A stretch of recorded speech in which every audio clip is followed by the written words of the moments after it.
గోదావరి జిల్లా నుంచి వచ్చేగాడు సినిమాలు చూసేటప్పుడు ఎంటివోడు ఆడు ఈడు బ్రహ్మిగాడు అంటారు.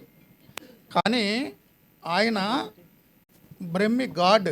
నాకు ఉకారం తగిలి తీసేయాలి, బ్రహ్మి గాడ్. చాలా సినిమాలు చూస్తుంటా, చాలా పుస్తకాలు చదువుతుంటా. ఒకరోజు నాకు మిస్డ్ కాల్స్ ఒక 30 ఉన్నాయి. నేను జనరల్గా అన్నౌన్ కాల్స్ ఎత్తను, అదేదో డిఎన్డి ఏదో ఉంటుంది. 30 కాల్స్ ఉన్నాయి. చూస్తే బ్రహ్మానందం గారు అసలు నాకు లైట్లో ఆగిపోయినాయి. అరే నేను ఇంత ఇష్టపడతా, ఆయన సడన్గా ఈ టైంకి ఫోన్ చేశారంటే నా షోస్లో పర్టికులర్ షోలో నేను మాట్లాడిన మాటలు అవన్నీ కూడా గుర్తు చేస్తూ తెలుగు సాహిత్యము ఆంగ్ల సాహిత్యంలో ఉన్నటువంటి అద్భుతమైన కవులకు సంబంధించిన కోట్స్ కూడా చెప్పారు. Salute sir, salute. Great philosopher, మన తెలుగు జాతి సొత్తు.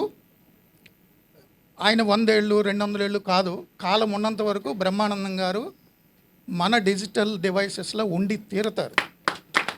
ఆయన పుస్తకం రాశారు, నేను కంప్లీట్ చదివా. నేను మీ బ్రహ్మానందం అని, మీరు మా బ్రహ్మానందమే. నేను అనే పదం ఎక్కడ పోతుందో అక్కడ మనం బ్రహ్మస్థితిలో ఉంటాం. ఇగో పోవాలి.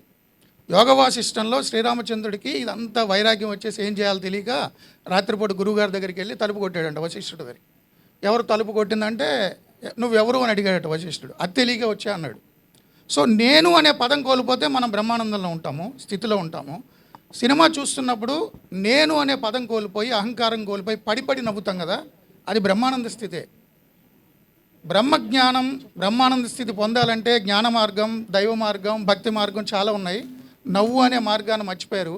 ఆ మార్గాన్ని మనకిచ్చి తెలుగు జాతికి బ్రహ్మానంద స్థితిని 2.5 గంటల పాటు థియేటర్లో లేకపోతే ఫోన్లో చూపిస్తున్న బ్రహ్మానందం గారికి పాదాభివందనాలు. Thank you so much.